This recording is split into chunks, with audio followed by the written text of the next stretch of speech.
నమస్కారం. ఘంటారావానికి స్వాగతం. ముందుగా ప్రధానాంశాలు. ఖరీఫ్ పంటల కనీస మద్దతు ధర పెంచుతూ కేంద్ర కేబినెట్ నిర్ణయం. స్వదేశీ ఇంధనం కోసం కోల్ గ్యాసిఫికేషన్కు నిధులు.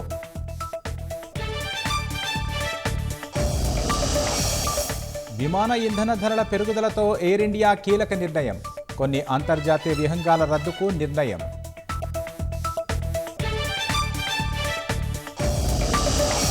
హైదరాబాద్లో ఉబెర్ సంస్థ విస్తరణ. అన్ని విధాలా సహకరిస్తామని సీఎం రేవంత్ రెడ్డి హామీ.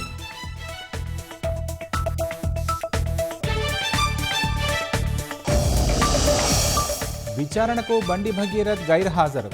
పోక్సో కేసులో పోలీసుల నోటీసులు.